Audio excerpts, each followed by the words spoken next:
Hi, thanks for joining me. Today I'm going to do some book reviews. I just uploaded a video about Paul Gauguin exhibition that I saw in Houston Museum of Art. I spent some time researching Paul Gauguin and his life, and so I want to share some of the books that I found related to Paul Gauguin. There's a lot of material about him that's out there, and so I want to go through it. So this is a specialized book review video just about books related to Paul Gauguin that I know of. To begin with, of course, I know the basics of him, and I have some of these books in my own library, and then I went outside to get some books. After I finished this inside review, I'm going to go to another library, the Getty Art Library in Los Angeles, and I'm going to show you some books that are found there. Let's start here. I have several books to go through, so let's go through them. Now, the first one I have here is Gauguin, a retrospective. This one, and I got this, decades ago. It's been on my shelf for a long time, so I looked through it then, and then I re-looked at it for this video. But this one is about, let's see, this is edited by Marla Prather and Charles F. Stuckey, publishers Park Lane. This one is pretty much one of the best books as far as the general overview of him. They do several things in this book. It's really a great art book. Number one, the prints are very nice. There are lots of examples of his works. Paul Gauguin wrote himself, and so they include writings that he wrote associated with paintings, and then they include writings written by his contemporaries about his paintings, writings from his contemporaries about him, and it's all very well integrated and lots of different voices. Here are some plates from Brittany that you can see in here.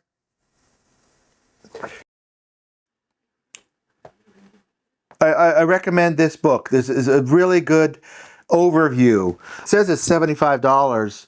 I don't think I paid full price. I think I got this on the remainder desk in some San Francisco Bay Area bookstore, but this is by Park Lane. I recommend this one.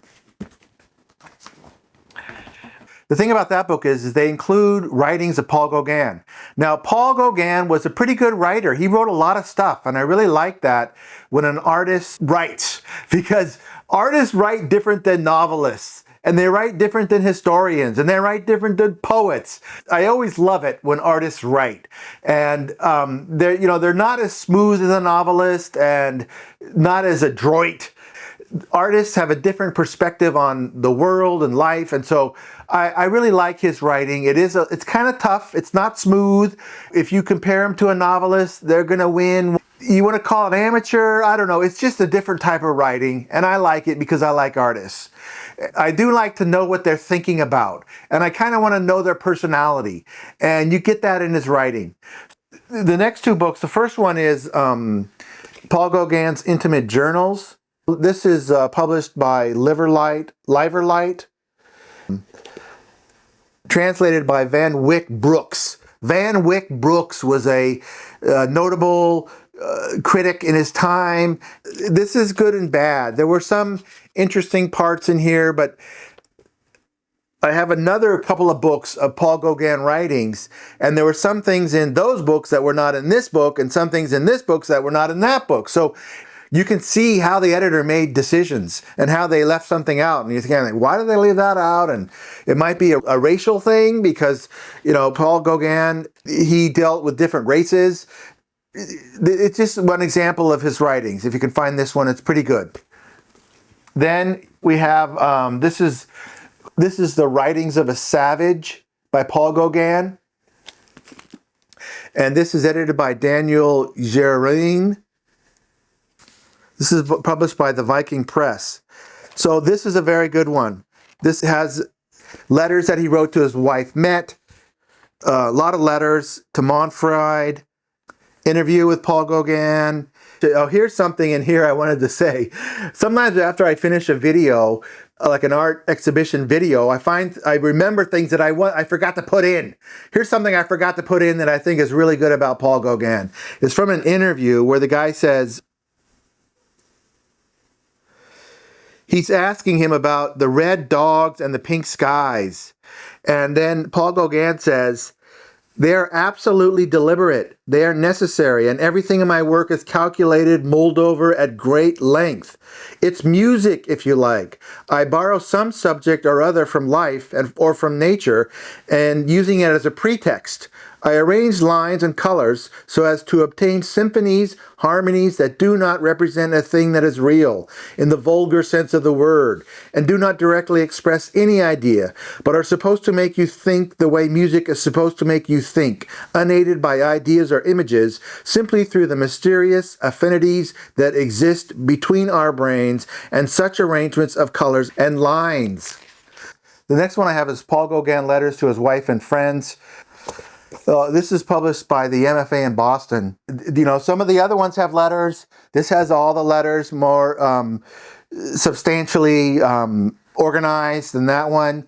You can find this for a low price on the internet. So I recommend this one.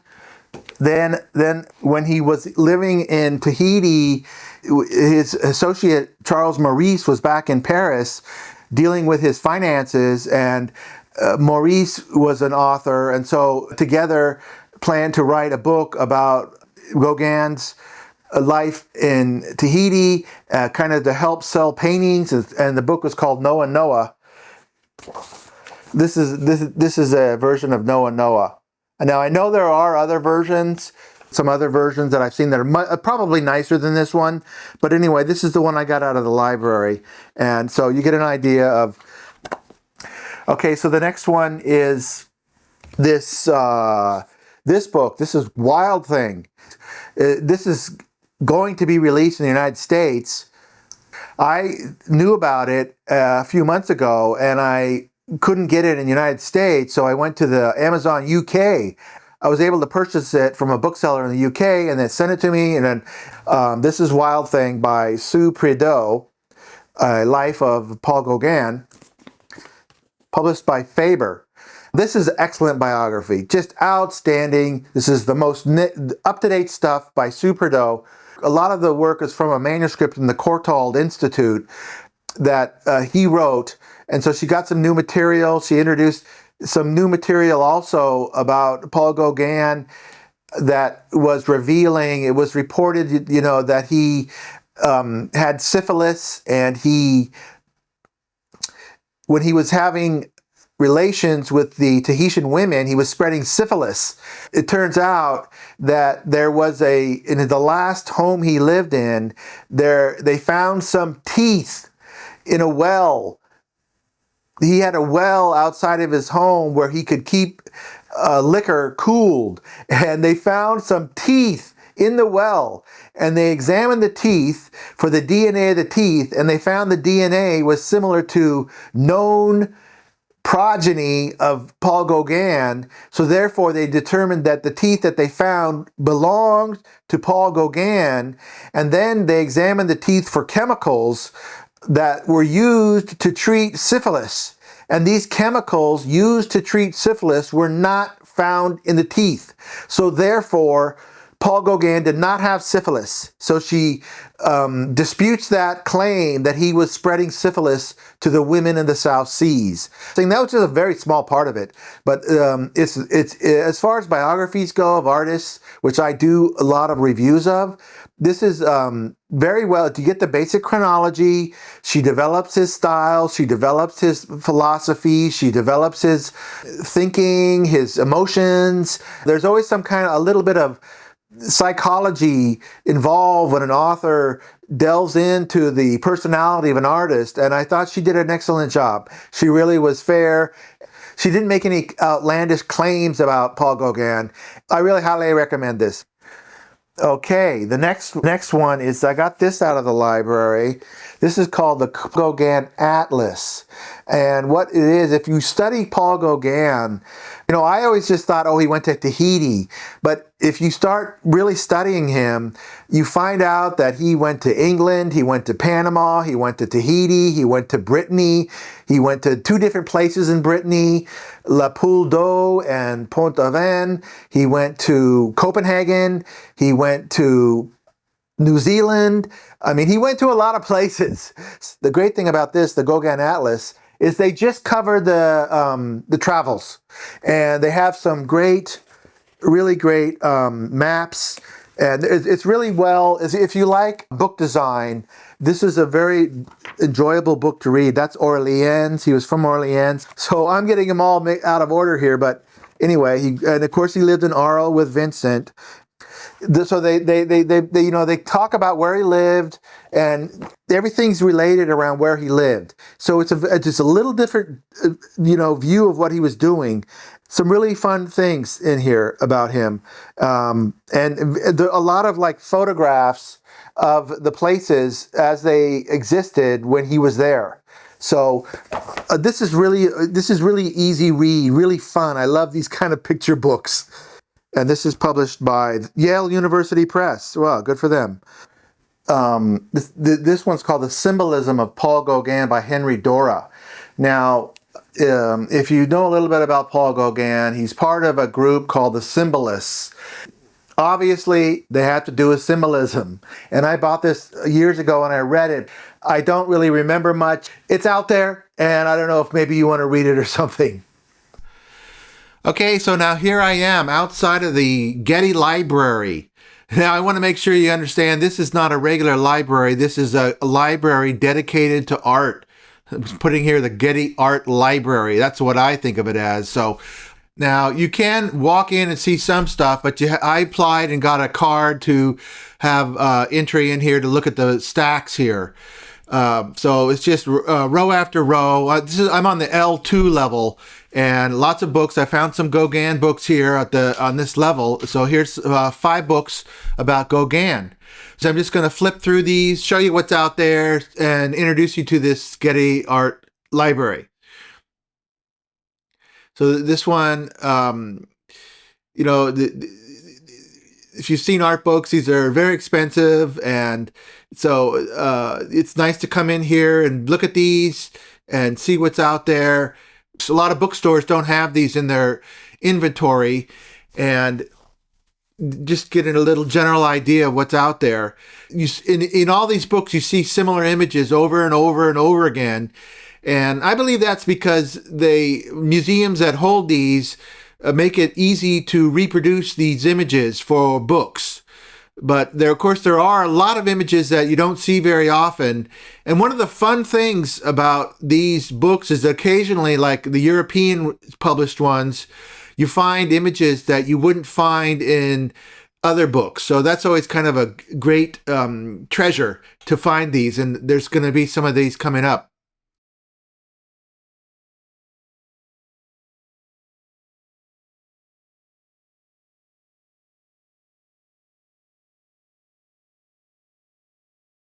Like this one on the right. I'd never seen that one before, so it was very interesting to me. Even this one, I don't think I've seen this one before. The Child and the Fruit.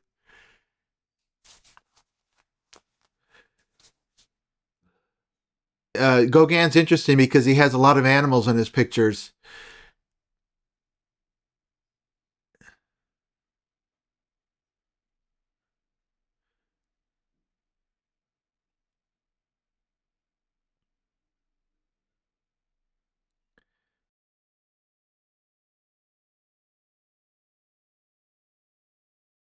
So that's the second one. And now we have Gauguin portraits. This was very interesting, just focusing on the portraits. I'm trying to be very careful. I'm trying to handle the books in a very careful way.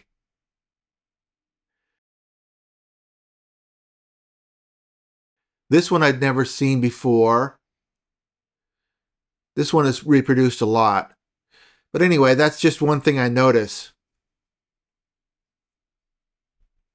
This is a Stefan Mallarme. This is the Van Gogh sunflowers. I've gone over his material many times, so I'm very familiar now. Then they introduced some other images that would have inspired him. Of course, that's Madeleine Menard.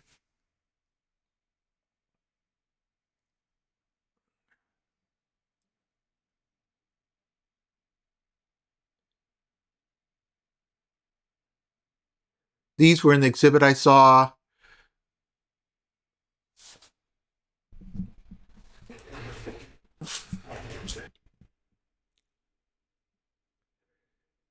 Here's another big one, another larger book. Gauguin, the Master, the Monster, and the Myth. Here's an early image. Never seen this. Interesting. A couple of early images. Here's that one again. Now here's Madeleine Menard, and then they have some photographs of her. So there's all little details here that are kind of enjoyable if you know the imagery. That Christ is based on a real statue.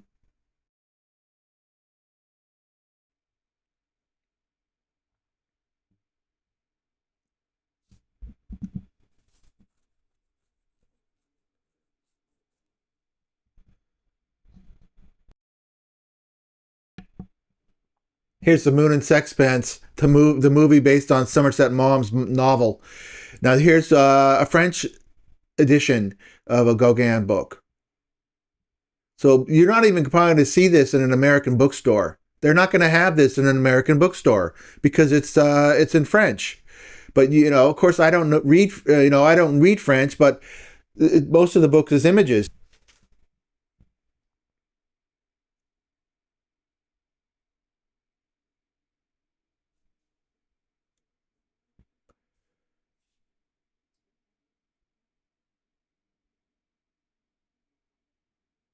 That's a different image. I've never seen that one on the left.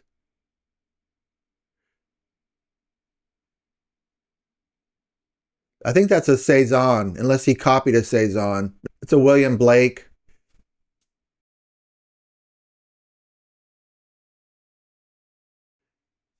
So sometimes they show similar paintings. That's an English painter. They point out how this image is like a mummy on the left.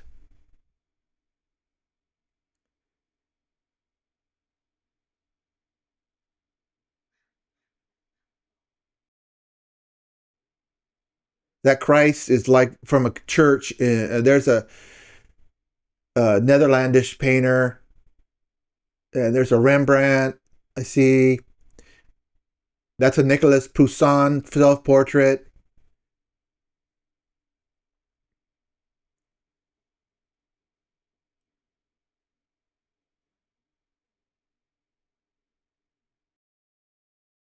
So you kind of get an idea of what the narrative is here.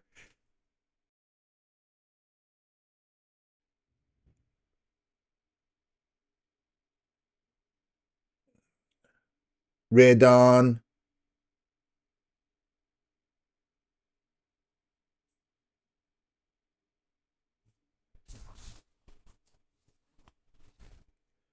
Oh, this is a great one. Look at that nice portrait. Never seen that. There's a Kandinsky, and here's a Matisse. So you can kind of see the narrative they're following here, comparing him to other great painters. That's an interesting one by Gauguin.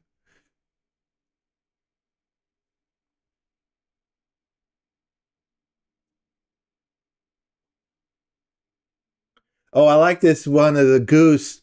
I think that is in Brittany. I really like this. This is so much fun. He can be very funny in his some of his paintings. And if you read his writing, look at this. This is hilarious. This is such an exaggerated view of him. This is really funny.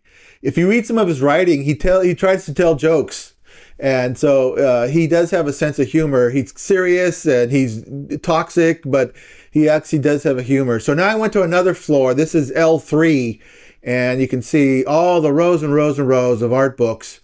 And I found another section here on Gauguin. I'm not sure why they were on different floors.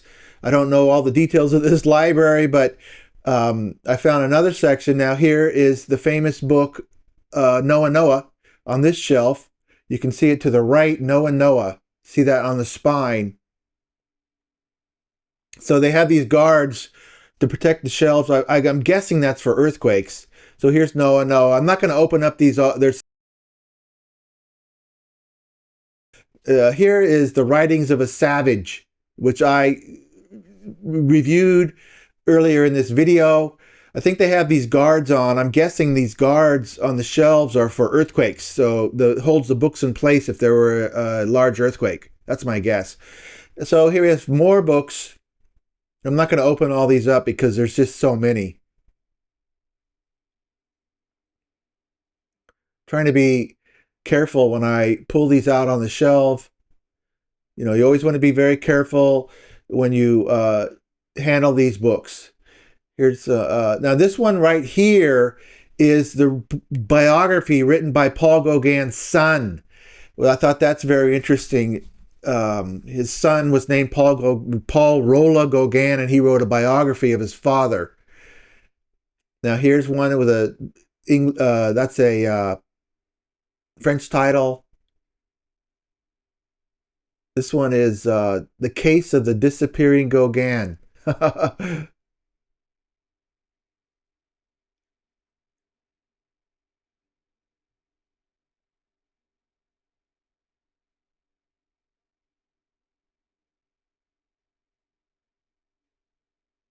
That's a German one. Here's a photography one. There's a lot of cool. I did open that one. There's some nice photographs in there.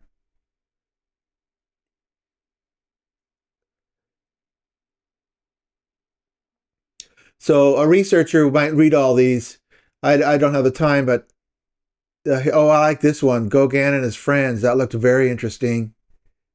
And now we're moving up towards this, the ones with the yellow spine there. Oh, here's Gauguin and Van Gogh. So that looks like an interesting one.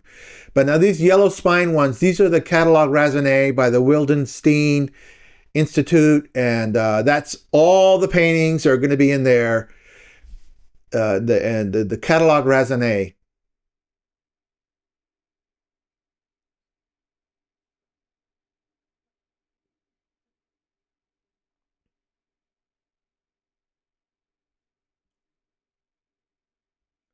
Now we go into some correspondence. This is French though.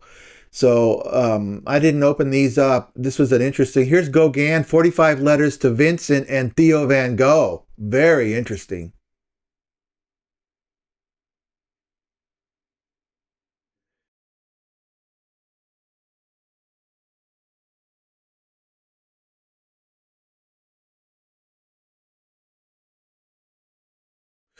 Now the next shelf had some more, just a little bit on the corner here. Here's a Thames on Hudson publication of of Gauguin. And then another biography. And then here is the one coming up of Wild Thing, which I have earlier in my video. I own a copy of this, Wild Thing. There it is in the Getty library.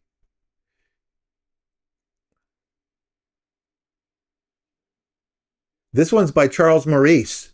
That was Gauguin's friend. That might be in French. So that is the shelf there. So that wraps it up here at the Getty Library, at the Getty Museum.